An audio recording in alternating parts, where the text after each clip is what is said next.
happen eventually. 이 시간 예배를 위해서 이지영 사모님 대표로 기도해 주시겠습니다.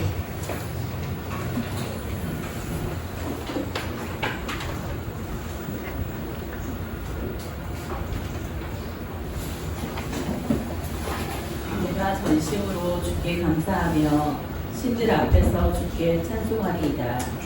내가 주의 성전을 향하여 예배하며 주의 인자하심과 성실하심으로 말미암아 주의 이름에 감사하오리니 이는 주께서 주의 말씀을 주의 모든 이름보다 높게 하셨습니다.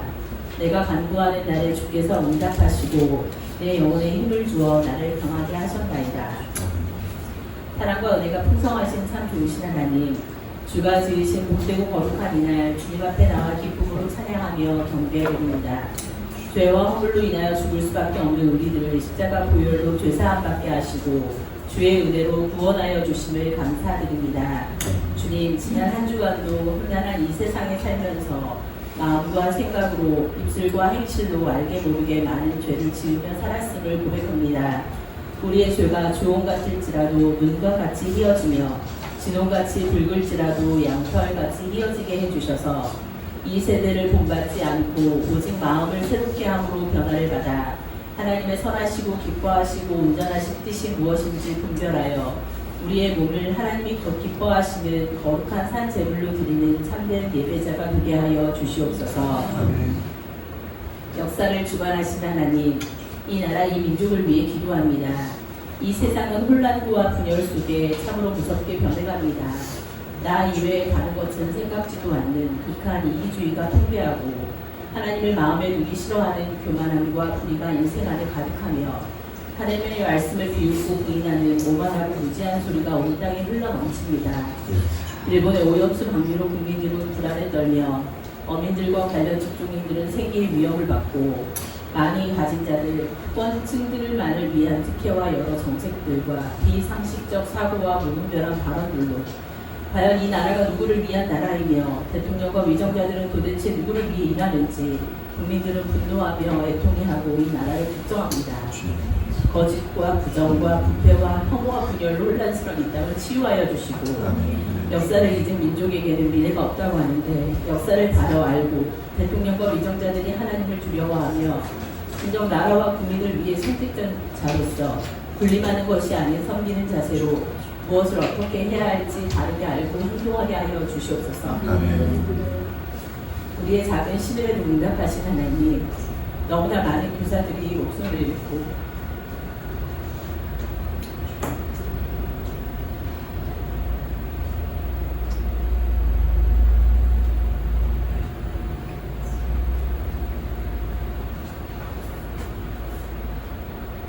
교단을 떠나고 있습니다.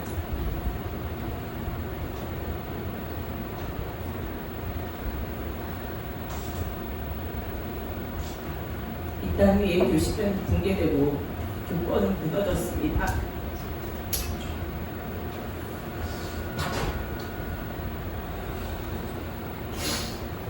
하나님, 교사들의 울부짖는 기도 소리를 들어주시고 그들의 신음과 고통 소리 함께하여 주시고 멈춰주셔서 교사, 학생, 학부모 간의 신뢰가 회복되고 교사를 존중하는 교육 환경이 조성되어 교사가 학생에게 마땅히 행할 길을 가르치며 바르게 지도할 수 있도록 권위가 바르게 세워지고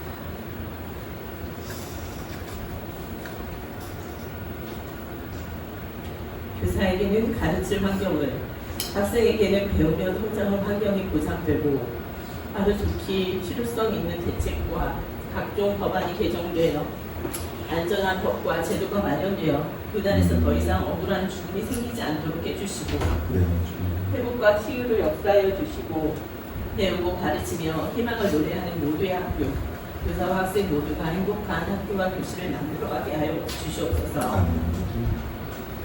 한국교회를 위해 기도합니다. 한국교회가 복음으로 하나 되며 세상의 소망이 되게 하여 주셔서 하나님의 사람들을 바르게 세우고 세상을 변화시키는 일을 잘 감당하게 하여 주시옵소서. 국내외에 복음을 전하는 선교사와 그 가족들을 기억하셔서 지혜와 능력을 주시고 날마다 사역의 필요를 채우시며 기도와 물질로 때를 따라 돕는 은혜로 함께하시고 땅끝까지 이르러 복음을 전하여 영혼 구원의 좋은 열매에 바른 열매를 맺게 하여 주시옵소서. 반석 위에 교회를 세우시고 인도해 주신 하나님, 예배드릴 수 있는 더 좋은 장소를 준비해 주셔서 은혜 가운데 이전하게 됨을 감사드립니다. 우리가 예배드리는 이곳 홀리드림 찬양 신학원도 축복하여 주셔서 들어오며 나가는 모든 이들에게 하나님의 은혜가 흘러가게 하시고 하나님을 기쁘게 예배하며 거룩히 찬양하는 찬양 인도자들을 말씀과 은혜 안에서 바르게 훈련하여 많은 찬양 예배자들이 전 세계 곳곳에 세워짐으로 하나님 나라가 확장되게 하여 주시옵소서. 여호와로 인하여 기뻐하는 것이 너의 힘이니라 말씀을 의지하고 주님을 더 기뻐하고 주님이 더 기뻐하시는 더 기쁜 교회가 되기를 원합니다. 찾는 이 중심, 진리실한 공동체, 균형 있는 성장, 안팎의 변혁, 소망하는 예배에 더 기쁜 교회 중심 가치를 온전히 이루며 공동체적 성경 읽기와 1:1 제자 훈련을 통해 우리의 일상에서 말씀대로 살아가며 믿음이 더 깊어지고 바르게 성장하여 초대교회와 같이 날마다 모이는 수가 더하여 평안하여 든든히 서가게 하여 주시옵소서.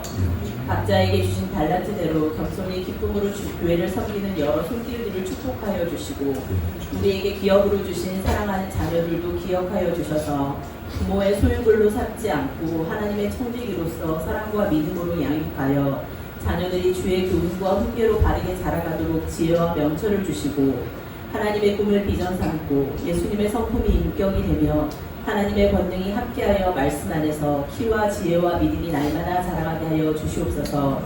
사랑하는 성도들의 건강과 직장을 위해 기도합니다. 육신의 질병과 영혼의 아픔으로 고통받는 성도들의 간절한 기도에 기울여 주시고 하루 좋게 치유받고 회복되는 역사가 있게 하여 주시며 언제 어디에서나 무엇을 하든 주님께 하는 최선을 다하여 진실과 성실함으로 직장에서도 본이 되는 주의 성도들이 되어 빛과 소금의 역할을 잘 감당하여 하나님께 영광 올려드리는 일상의 삶을 살아가게 하여 주시옵소서. 오늘도 주의 말씀을 배워나기 위하여 당에 서신 사랑하는 목사님, 진리의 말씀을 옳게 분별하며 부끄러울 것이 없는 일꾼으로 인정된 자로 하나님 앞에 드리기를 힘쓰고 말씀을 연구하고 묵상하실 때마다 분별하는 지혜와 말씀의 권세를 더하여 주셔서 사람의 귀를 즐겁게 하는 것이 아니라 하나님을 기쁘시게 하는 말씀을 전하며 하나님 마땅히 즐겁게 하시는 진리의 말씀만을 담대히 전하도록 입술을 붙들어 주시고 모든 사람에 대하여 온유하며 가르치기를 잘하며 참으며 거역하는 자를 온유함으로 훈계하고 날마다 무릎으로 간절히 기도하며 섬기고 헌신함으로 공예되게 하여 주시옵소서. 이 시간 선포되는 말씀을 듣기를 원합니다. 세상의 모든 소리를 차단하고 오직 우리의 눈과 귀와 마음과 생각이 온전히 주님께만 집중되어 하나님의 말씀을 온전히 듣게 하여 주시옵소서. 주님 말씀하옵소서. 우리가 듣겠나이다. 감사드리며 우리를 구원하시기 위해 십자가 지시고 부활하신 만왕의 왕이신 우리 주 예수 그리스도 이름으로 기도드립니다. 하나님께서 오늘 우리에게 주신 말씀은 디모데후서 4장 9절에서 15절까지 말씀입니다. 말씀을 봉독하겠습니다. 너는 어서 속히 내게로 오라. 대만은 이 세상을 사랑하여 나를 버리고 데살로니카로 갔고 그레스케는 갈라디오로 디도는 달마리아로 갔고 누가만 나와 함께 있으니라. 내가 올 때에 마가를 데리고 오라. 그가 나의 유일한 유익하니라. 두기보는 에베소로 보냈노라. 내가 올 때에 내가 드로바 가보의 집에 둔 겉옷을 가지고 오고 또 최근 특별히 가죽 중에 쓴 것을 가져오라. 그리스의 공업자 알렉산더가 내게 해를 많이 입혔으며 주께서 그 행한 대로 그에게 갚으시라. 너도 그를 주의하라. 그가 우리 말씀을 심히 대적하였느니라. 아멘. 자리에 앉으시 바랍니다. 지난주 저희는 선한 싸움을 싸우라 라는 제목으로 여러분들과 함께 말씀을 나누었습니다. 바울은 디모데후서 4장 3절부터 8절 말씀을 통해서 종말의 때에 사람들이 바른 교훈을 받지 않고 자신의 귀를 즐겁게 해주는 이야기를 들으려고 많은 스승을 두고 허탄한 이야기를 쫓을 것이다 라고 말했습니다. 그런 상황 속에서 하나님의 일꾼으로 모든 일에 신중하며 고난을 받으며 전도자의 직무를 다해라 라고 바울은 이야기했습니다. 그는 자신의 전 삶을 돌아보면서 지금 마치 유언적인 메시지를 통해서 내가 나의 선한 싸움, 나의 직무를 다 마쳤다. 믿음의 경주를 마쳤다. 그래서 이제 하나님 나라에 들어갈 그 자신을 이렇게 바라보면서 그 하나님께서 나를 위해 의의 면류관을 예비해 주셨다라고 이야기했습니다. 그러면서 그것을 소망하는 일이 단순히 자신에게만이 아니라 주님의 나타나심을 소망하는 모든 자들이 나와 같이 그 의의 면류관을 받기를 힘써라. 그러기 위해서 선한 싸움을 싸우라라고 이야기를 했죠. 오늘은 이어서 디모데후서 4장 9절부터 15절 말씀을 통해서 이제 자신의 마지막을 앞둔 바울이 디모데에게 하는 개인적인 부탁의 내용을 함께 말씀을 통해 보도록 하겠습니다. 우리가 이제 성경을 쭉 읽다 보면 그것이 어떤 많은 사람들을 향해 들려지는, 그리고 많이 인용되는 본문들도 있고요. 그리고 설교 시간에 보면 이렇게 별로 인용되지 않는 그런 본문들도 있어요. 어찌 보면 오늘 우리가 읽는 이 본문은 그렇게 설교 시간에 많이 인용되는 본문은 아니라고 볼 수 있어요. 왜냐하면 바울이 디모데에게 주고 있는 어떤 개인적인 부탁의 내용이거든요. 하지만 또 이 말씀을 통해서 바울의 굉장히 인간적인 면을 우리가 발견할 수 있는데, 오늘 말씀을 통해서 너는 어서 속히 내게로 오라 라는 이 제목으로 여러분들과 함께 은혜를 좀 나누고 싶습니다. 9절 말씀을 함께 볼 텐데요. 9절 말씀이 오늘 제가 정한 본문의 제목이에요. 너는 어서 속히 내게로 오라 라고 말하죠. 영어 성경에 보면 Do your best to come to me quickly 라고 나옵니다. 그러니까 여기에 사용되는 표현을 보면 긴급을 표현하는 그 단어가 표현이 2번이나 너는 어서 와라, 너는 속히 와라 도 아니고 너는 어서 속히 내게로 와라 라고 말하고 있는 거예요. 그러니까 영어 표현을 보면 do your best, 네가 할 수 있는 최선을 다해서 quickly, 빨리 와라 라고 말하고 있는 거죠. 바울은 이처럼 디모데와 만남을 얼마나 간절히 원하고 있는지 구절을 통해 우리에게 보여줍니다. 바울과의 만남을 통해서, 바울과 디모데의 만남을 통해서 사랑의 교제와 복음의 교제, 권면의 말을 하기를 얼마나 원하는지를 보여주면서, 하지만 동시에 우리는 이 안에서 이제 뭐를 볼 수 있냐면 바울이 얼마나 외로운지를 이 안에서 좀 읽을 수 있습니다. 이 디모데후서가 바울의 서신 중에 가장 마지막 서신이라고 이야기했잖아요.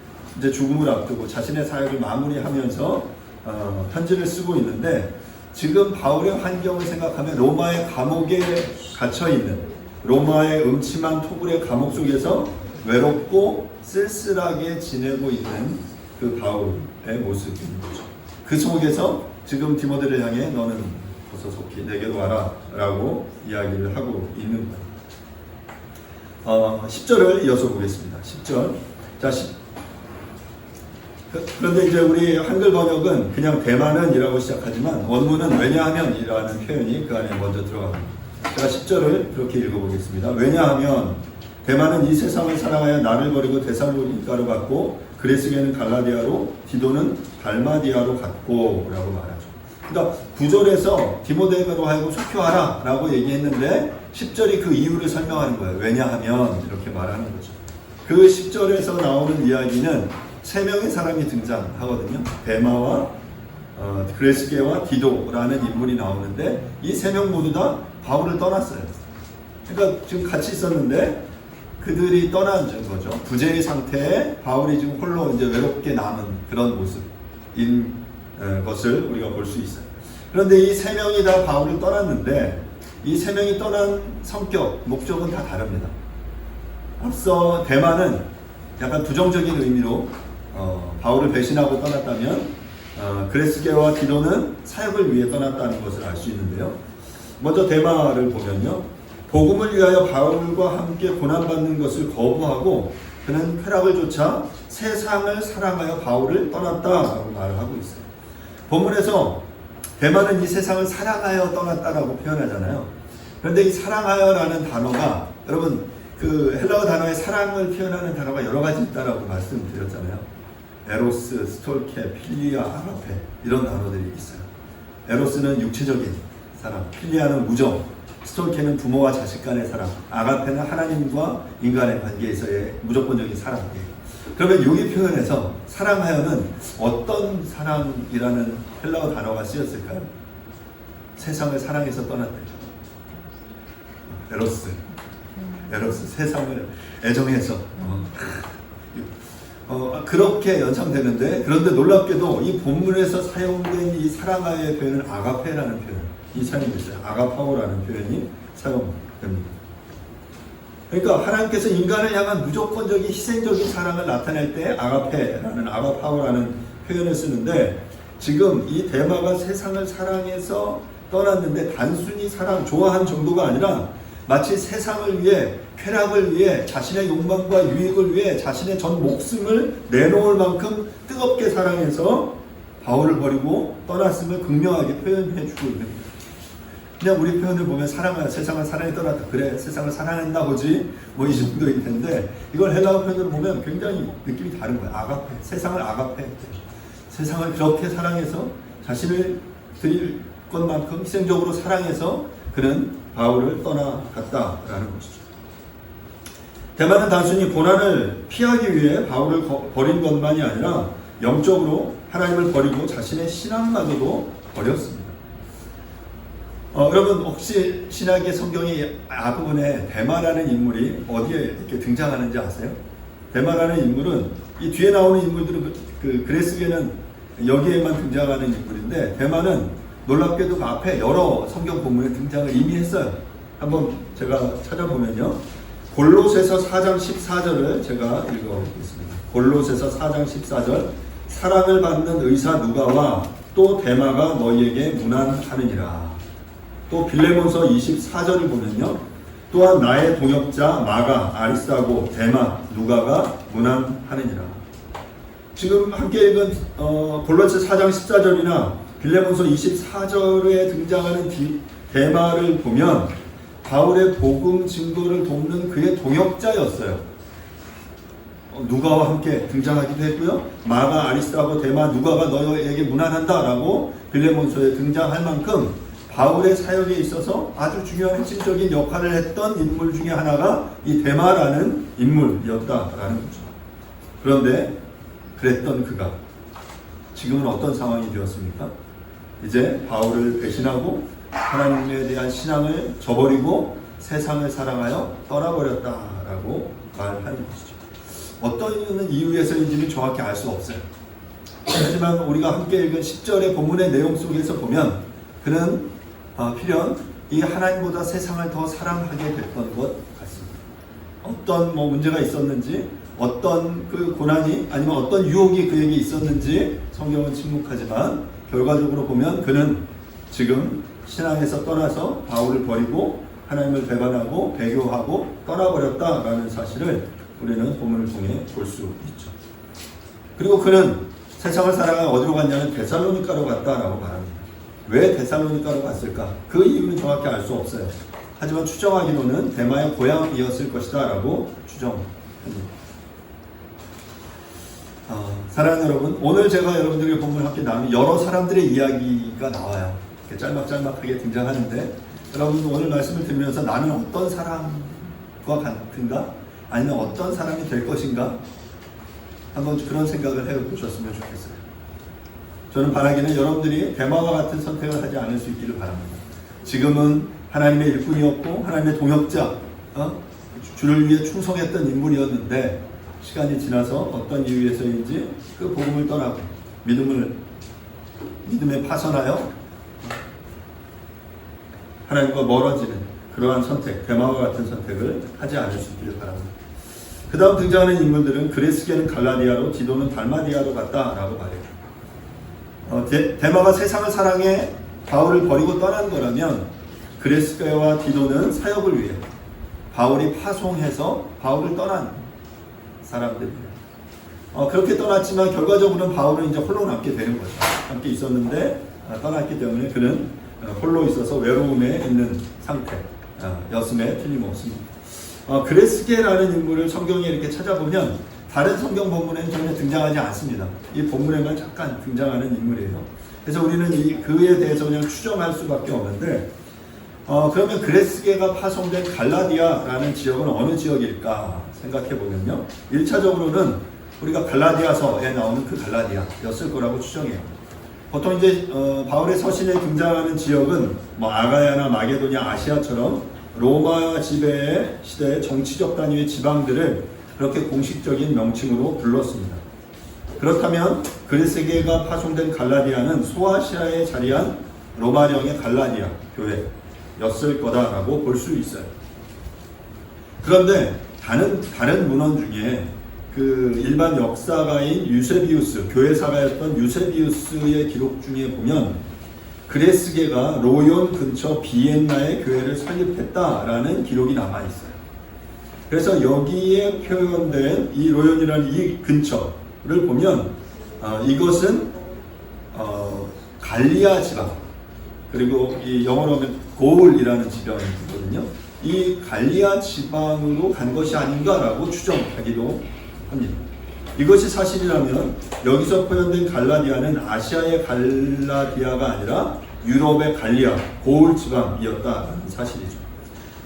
이것을 우리가 추측할 수 있는 한 가지 배경은 바울이 스페인을 방문했다고 가정할 때 그는 남쪽 갈리아, 즉 고울 지방에 스페인의 교회를 세웠고 이제 그레스게를 그 스페인, 그 유럽의 갈리아 지방으로 파송한 것이다 라고 추정해 볼 수 있습니다.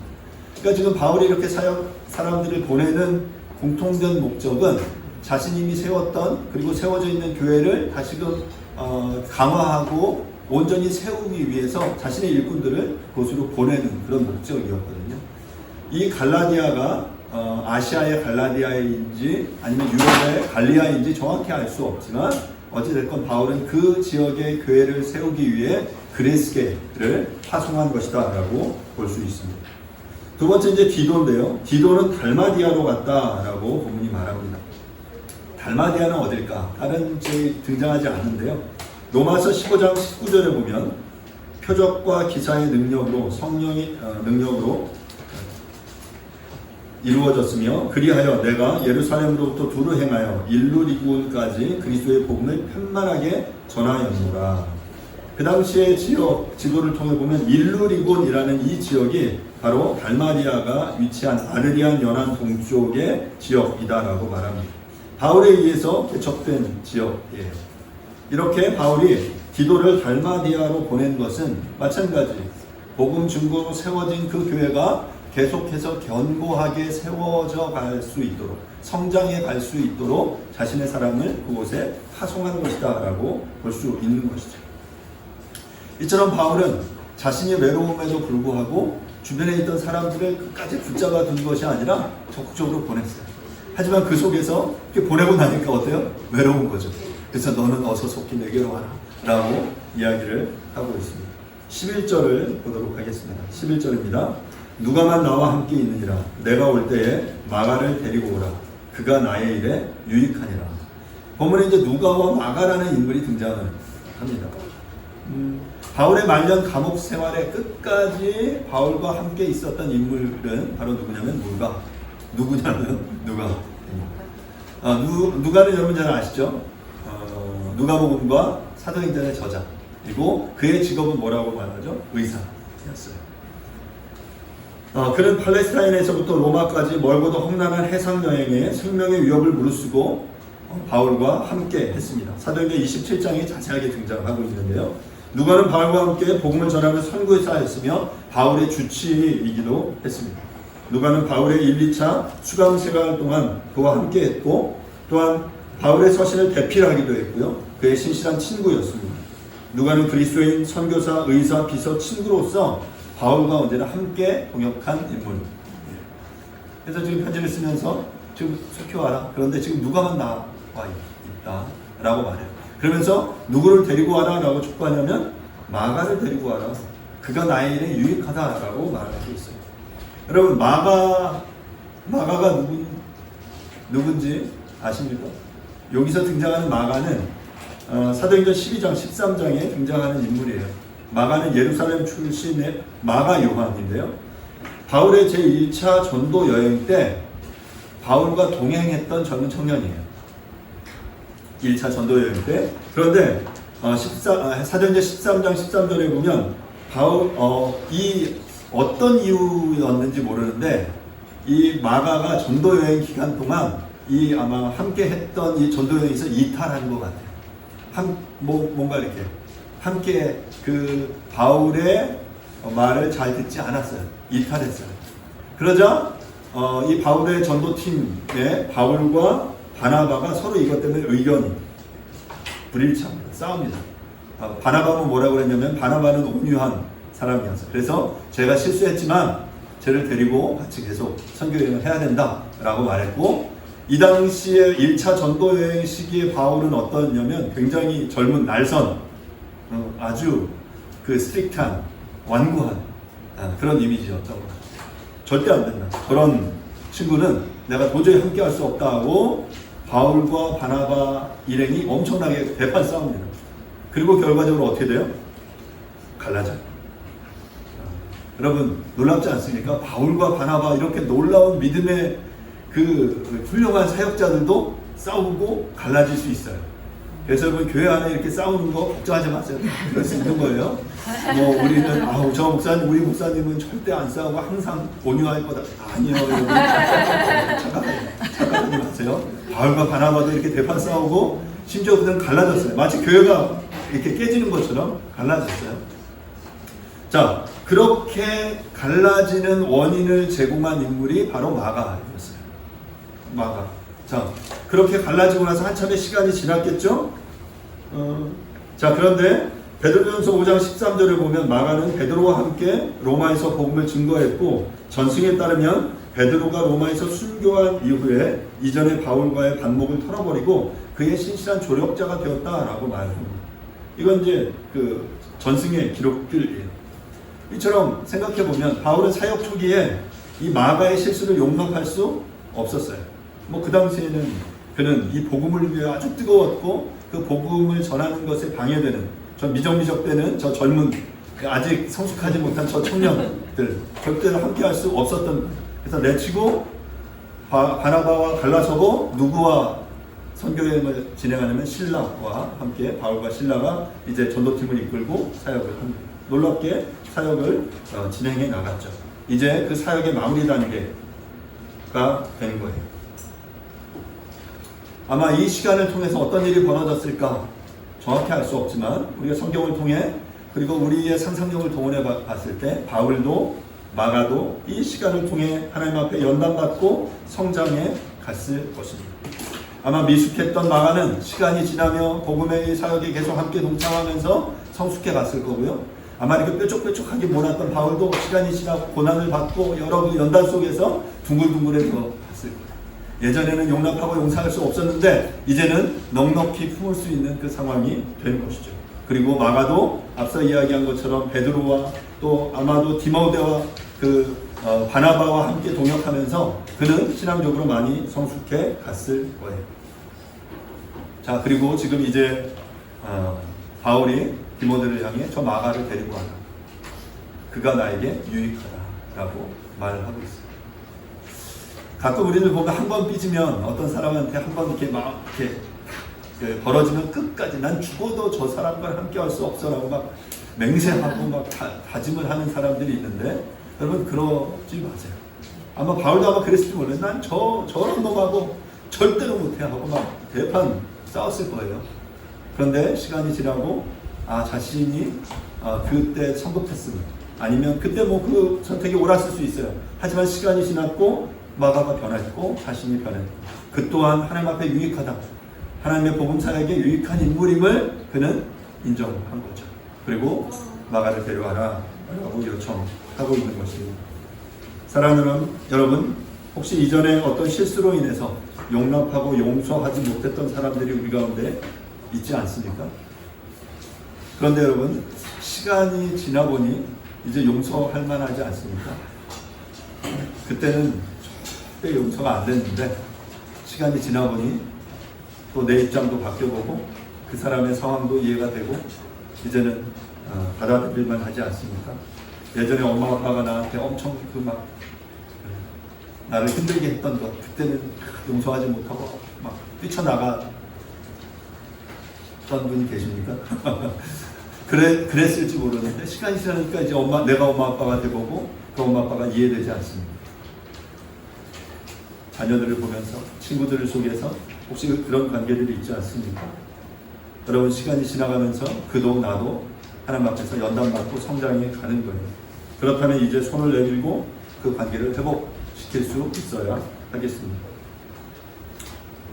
여기서 디모데에게 마가와 동행할 것을 요청한 이유는 본문 속에서 자신의 일이 유익했다. 그 일이라는 표현은 디아코니아, 하나님의 사역과 관련된 하나님 나라를 공사, 섬기는 그 일에 유익하다라는 그러한 의미인 거죠. 복음 사역에 마가가 절실히 필요하다라고 이제 인정됐기에 그를 초청하고 있는 것입니다. 사랑하는 여러분, 우리의 삶 가운데 우리가 이제 돌아보시면서 이전에는 안 됐었는데 이제는 우리가 용납하고 용서하고 또 받아들여야 될 관계들이 있다면 여러분 용기를 내서 그들을 용서하시고 용납하실 수 있기를 바랍니다. 이제 12절 말씀을 보겠습니다. 12절인데요. 두기고는 에베소로 보내었노라. 두기고라는 인물은 바울이 1차 로마 감옥 수감 생활 중에 함께했고 에베소서와 골로새서를 전달한 인물이기도 했습니다. 그러니까 말씀을 배워나고 대필하고 그것을 전달하는 역할을 하는 아주 중요한 인물이었어요. 에베소서 6장 21절 22절을 제가 좀 보겠습니다.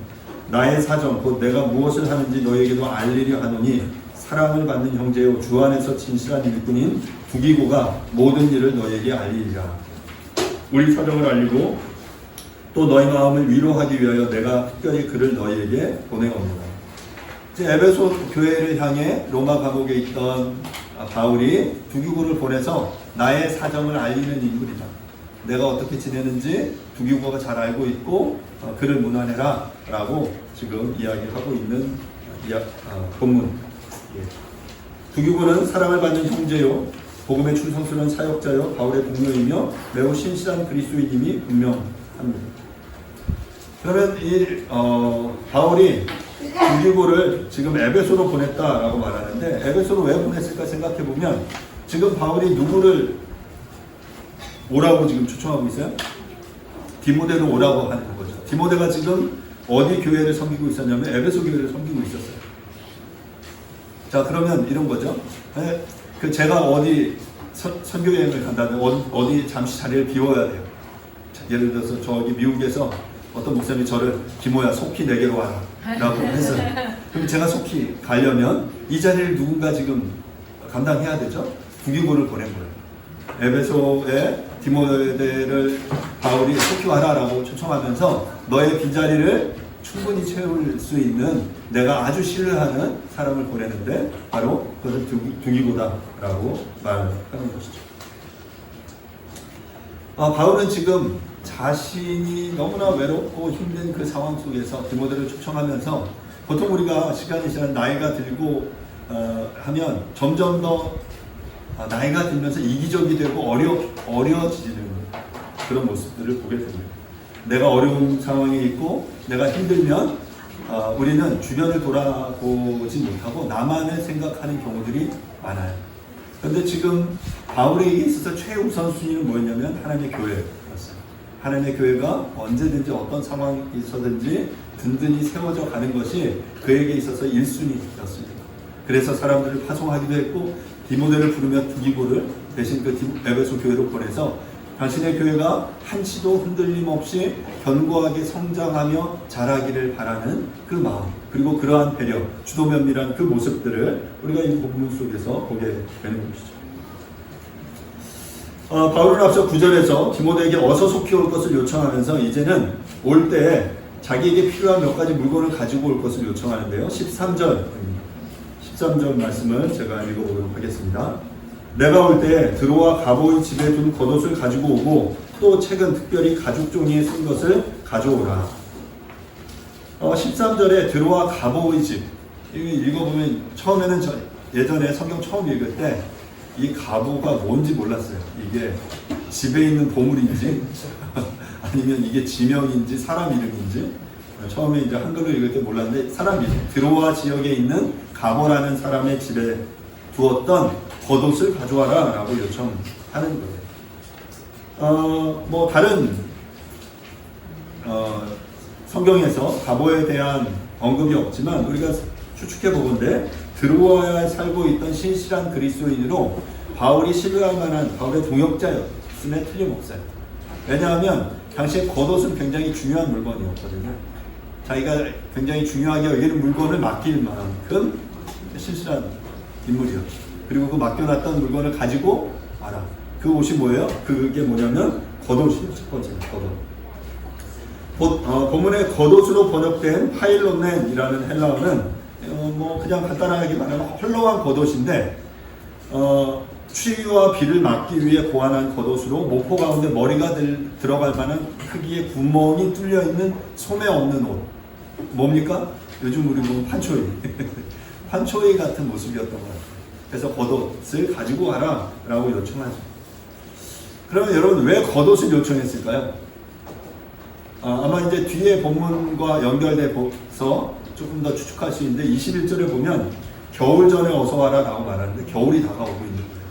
날씨가 추워지고 있는 거예요. 로마의 습하고 추운 이 겨울을 준비하면서 너무 추우니까 지금 겉옷을 가져와라 라고 요청하는 거죠. 이어서 요청하는 게 뭐냐면 가죽 종이에 쓴 책을 가져와라 라고 부탁합니다. 여기에 책이라고 번역된 타 비블리아는 일반적으로는 파피루스 두루마리를 지칭하는 단어인데 이 본문에서는 가죽 종이에 쓴 타 비블리아를 특정해요. 그러니까 그냥 파피루스, 그냥 종이에 쓴 것이 아니라 어디에 쓴? 가죽 종이에 쓴 그 책을 가져와라 라고 특정하고 있죠. 이 가죽 종이라는 표현, 멤브라나스라는 단어는 얇은 가죽을 의미합니다. 무드질한 가죽이 버가모에서 최초로 제작되었다는 사실을 감안할 때 이 단어는 양피지를 가리킨다라고 말할 수 있어요. 그래서 이 가죽 종이에 쓴 책은 양이나 염소, 송아지 가죽 위에 필사한 책임을 알 수 있습니다. 왜 이 가죽 종이에 쓴 책을 요청했을까요? 왜냐하면 아마도 파피루스나 일반 종이에 쓴 책은 이 습한 로마 감옥의 상황 속에서 빨리 곰팡이가 들거나 상하게 될 확률이 높았기 때문에 견고한, 훨씬 더 오래 파손되지 않는 그런 책을 원했던 것입니다. 그러면 이 책은 뭘까? 여러 학자들이 여러 이야기를 해요. 어떤 사람들은 가죽 종이에 쓴 이 책이 재판을 대비하기 위한 로마의 시민권 증서였다 라고 말하기도 하고요. 일반적으로 대부분의 학자는 헬라어 구약 성경이나 주님의 말씀을 기록한 것이다라고 봅니다. 저는 후자라고 생각해요. 바울은 지금 로마 감옥에서 하나님의 말씀을 읽고 묵상하기 원했던 것입니다. 그 추운 감옥에서 지금 가죽의 종이에 쓰여 있는 하나님의 말씀을 받기 원했던 거죠. 그리고 그 말씀을 그가 묵상하고 그것들을 더 깊이 마음속에 새기기를 원했던 것입니다. 그러면 지금은 너무나 좋은 시대를 살고 있지 않습니까? 지금 모두 다 성경을 한 권씩 가지고 있고 언제든지 원하면 성경을 찾아볼 수 있는 이런 시대. 이 당시에 여러분 성경 한 권을 가지고 있으면 부자예요. 그리고 특히 이렇게 가죽 종이에 쓴 성경 전권이라면 이 모든 걸 가득 채울 만큼의 거대한 양이 되지 않을까 싶습니다. 그런데 우리들은 지금 바울은 그 가죽 종이에 쓴 책을 바라면서 그 말씀을 바라고 있는데 우리들은 이 말씀을 어떻게 대하는지 정말 우리들이 말씀을 대하는 우리의 태도를 다시 한번 좀 돌아볼 수 있기를 바랍니다. 마지막으로 바울은 이제 한 사람에 대한 경고를 하는 것으로 오늘 본문 말씀을 좀 마무리하는데요. 14절과 15절입니다. 구리 세공업자 알렉산더가 내게 해를 많이 입혔음에 주께서 그 행한 대로 그에게 갚으시니 너도 그를 주의하라. 그가 우리 말을 심히 대적하였느니라. 성경에는 알렉산더라는 인물이 5번 등장해요. 여러 사람들이죠. 헬라 세계에 특히 매우 흔한 이름이었습니다. 그런데 본문에 등장하는 알렉산더는 특별히 바울과 교회에 해악을 끼치는 그런 존재였습니다. 그의 직업이 뭐였냐면 오늘 본문 속에 보면 구리 세공업자다라고 말해요. 그럼 구리 세공업자는 뭐 하는 사람일까요? 구리를 가지고 뭔가를 만드는 사람이겠죠. 구리를 가지고 뭘 만들었을까요? 구리로 이렇게 농기구를 만들지는 않았겠죠? 그 구리 그릇, 우리 제기에 쓰는 그런 그릇들, 그런 거였을까요? 아마도 저는 구리로 만든 우상을 만드는 그런 사람이지 않았을까 싶습니다. 그 당시에 우상을 만드는, 뭐 은장색이라고도 나오는 표현이 있는데, 그 은으로 이런 장신구를 만드는 사람이에요. 구리 세공업자는 아마 구리를 가지고 무언가를 만드는데, 아마 구리 세공업자가 왜 바울과 이렇게 원수된 상황이었을까 생각해보면, 그의 직업이 구리 우상을 만드는 것이라면 우리가 좀 추측이 가능하죠. 구리 우상을 만드는 사람이었기 때문에 바울이 복음 전하는 것이 자신의 이 생업과 이렇게 갈등을 빚는 상황들이 계속해서 벌어졌을 것이다 라고 추측이 됩니다. 그가 어떤 방식으로 하나님께 대적했는지는 분명하지 않지만 바울이 전하는 복음으로 인해 자신의 생업, 생계에 악영향을 받았을 거고, 이로 인해 악감정을 느꼈고 복음의 진리를 방해했고, 바울 개인을 대적한 것뿐만 아니라 본문 속에 보면 우리말을 심히 대적했다라고 합니다. 우리말이 뭐예요? 여기서 우리말은 하나님 나라의 복음이에요. 바울이 전한 말이 뭡니까? 그냥 내가 말한 거 이렇게 부정한 게 아니라 바울이 전했던 하나님 나라의 복음을 대적하고 비방하는 일을 하는 거예요. 그래서 바울은 지금 이 알렉산더에 대해서 뭐라고 말하냐면 14절 하반절에 내게 해를 많이 입혔으면 주께서 그 행한 대로 그에게 갚으시리니 라고 말해요. 여러분 놀랍지 않습니까? 나에게 해를 미친 사람이 있어요. 하나님 나라의 교회에도 막 원수된 인물이야. 그러면 내가 그 원수를 갚아주겠어 라고 할 수 있는데, 아니면 내가 그를 끝까지 미워할 거야, 용서하지 않을 거야, 그럴 텐데 지금 바울은 어떤 태도를 보이냐면 주께서 행한 대로 그에게 갚으실 거다. 그 원수를 갚는 것을 하나님의 손에 맡기는 그러한 태도를 우리가 보게 됩니다. 이런 모습들을 우리 구약의 다윗에게서 보죠. 자신을 죽이려는 그 많은 대적자들, 그 사울을 죽일 수 있는 그런 기회가 있었음에도 불구하고 그는 하나님이 기름 부은 자다, 내가 그에게 손댈 수 없다, 하나님이 갚으실 거다라고 그 모든 것을 하나님의 손에 맡겨드립니다. 바울도 마찬가지로 지금 그렇게 하고 있습니다. 그가 하나님 나라의 복음에, 이 말씀, 하나님의 복음이 전해지는 것에 방해가 되고 비방하고 대적하는 것 맞지만 이 모든 것을 하나님이 갚으실 거야 라고 말하고 있는 것이죠. 바울은 개인적인 해를 입는 것에 대한 악감정도 가지고 있었지만 이보다는 하나님 나라의 복음이 전파되는 데에 대한 이 것에 대해서 이것을 하나님이 맡으실 것이다 라고 하나님의 주권, 하나님의 손에 맡기고 있습니다. 저는 이러한 태도가 우리에게도 필요하다고 생각합니다. 때로 우리는 하나님의 심판의 자리를 우리가 차지하려고 할 때가 있습니다. 하지만 하나님의 심판의 주권을 인정하는 것이 바로 온전한 신본주의의 태도다라는 것이고, 이것이 하나님 향한 우리의 온전한 신앙과 믿음을 보이는 모습이다라고 말할 수 있습니다. 마지막 15절에서 너도 그를 주의하라 라고 권고하죠. 알렉산더를 디모데 너도 주의해라, 조심해라 라고 충고하고 있는데요. 원문을 제대로 번역하자면 너도 그를 주의해라, 왜냐하면 그가 우리말을 심히 대적하였기 때문이다 라고 말합니다. 하나님 나라의 복음을 대적했기 때문에 그를 주의해라 라고 말하고 있는데요. 본문에서 대적하다라는 표현이 나오는데요. 안티스테미라는 표현이에요. 안티스테미. 안티는 뭐뭐 반대편에 라는 뜻이고요. 이스테미는 서다, 서있다, 존재하다 라는 뜻이에요. 그러니까 이 안티스테미는 무슨 뜻입니까? 반대편에 존재하는 거예요. 그러니까 뭐 아주 쉽지 않습니까? 하나님 편에 서면 하나님의 편이고 저쪽 그 사단의 편에 서면 사단의 편인 거예요. 지금 그는 하나님과 대적했는데 그 말은 뭐냐면 하나님의 말씀에 반대편에 서 있는 자였다라는 것을 말하고 있는 것이죠.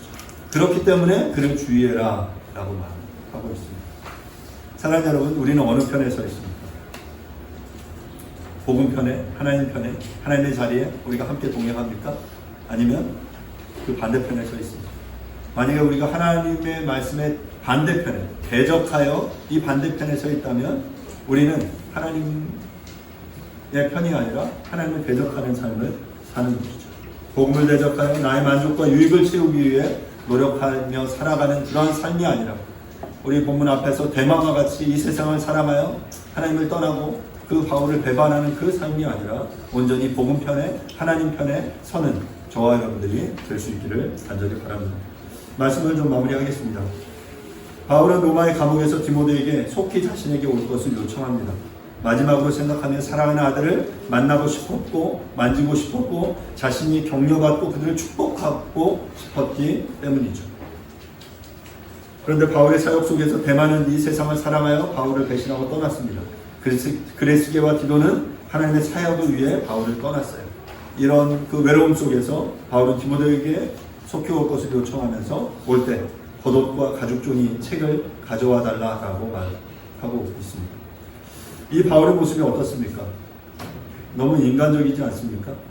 복음을 위해 전 삶을 드렸고 그 복음을 위해 수많은 죽음의 위협과 고난을 자신의 몸으로 온몸으로 감당했던 위대한 복음 전도자 바울도 이제 자신의 죽음을 생각하면서 인간적으로 외로움을 느끼면서 사랑하는 아들 디모데의 방문을 요청하고 있는 것입니다.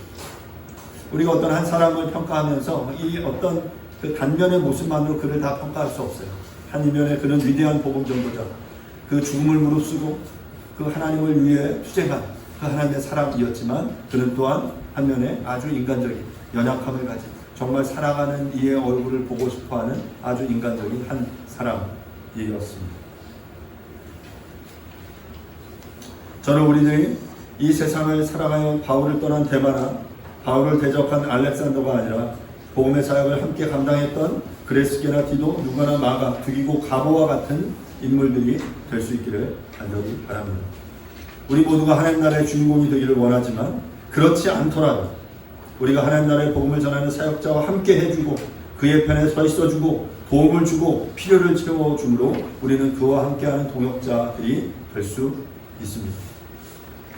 우리의 삶이 누군가에게 이렇게 도움이 되고 누군가를 즐겁게 해주면 따뜻함과 위로와 격려를 줄 수 있는 삶이 될 수 있기를 간절히 바랍니다. 오늘은 안도현 시인의 그 연탄 한 장이라는 시로 말씀을 좀 마무리하고 싶습니다. 연탄 한 장. 또 다른 말도 많고 많지만 삶이란 나 아닌 그 누구에게 기꺼이 연탄 한 장이 되는 것. 방구들 선득선득해지는 날부터 봄까지 조선 팔도 거리에서 제일 아름다운 것은 연탄자가 부릉부릉 힘쓰며 언덕길을 오르는 거라니. 해야 할 일이 무엇인가를 알고 있다는 듯이 연탄은 일단 제 몸에 불이 옮겨 붙었다 하면 하염없이 뜨거워지는 것. 매일 따스한 밥과 국물을 퍼먹으면서도 몰랐네. 온몸으로 사랑하고 나면 한 덩이 재로 쓸쓸하게 남는 게 두려워 여태껏 나는 그 누구에게 연탄 한 장도 되지 못하였네.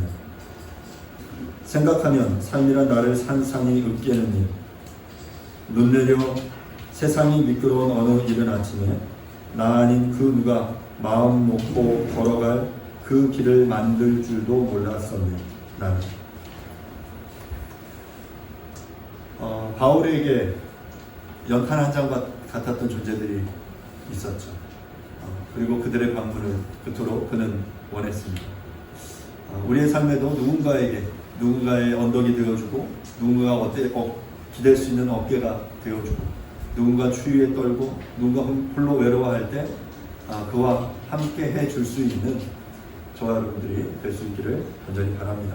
누군가를 따뜻하게 안전해 주게 해줄 수 있는 그런 존재가 될 수 있기를. 그래서 누군가를 향해 너 석희 어서 와라 라고 말할 때 안 돼요. 시간 없어요. 하지 마시고 그를 향해 우리가 선뜻 달려가서 그와 함께 해주는 저와 여러분들이 될 수 있기를 간절히 바랍니다. 이 시간 함께 말씀을 생각하면서 잠시 하나님 앞에 기도하도록 하겠습니다. 하나님, 우리는 하나님 앞에 어떤 존재입니까? 하나님의 복음 앞에 우리는 어떤 편에 서 있습니까? 하나님의 편에 서서 하나님을 정말 시원하게 해드리는 그런 존재입니까? 아니면 하나님의 복음에 대적하여 그 반대편에 서서 정말 하나님의 이름을 망령되이 일컫는 그런 존재들입니까? 세상을 사랑하여 하나님을 떠나는 어리석은 자들이 아니라 고난과 역경이 있더라도 우리가 정말 주의 복음을 위해 헌신하며 또 주님이 우리를 요청하시고 부르실 때 주님 내가 여기 있습니다 라고 달려가는 그런 존재가 될 수 있기를 바랍니다. 그래서 나의 그 삶의 일부분을 우리가 불태워서 정말 누군가를 따뜻하게 해주고 누군가를 안전하게 해주고 누군가를 즐겁게 해주는 그러한 삶이 될 수 있기를 간절히 바랍니다. 이 시간 함께 잠시 조용하게 말씀을 생각하며 잠시 기도하도록 하겠습니다. 기도하겠습니다. 하나님 주변을 바라보고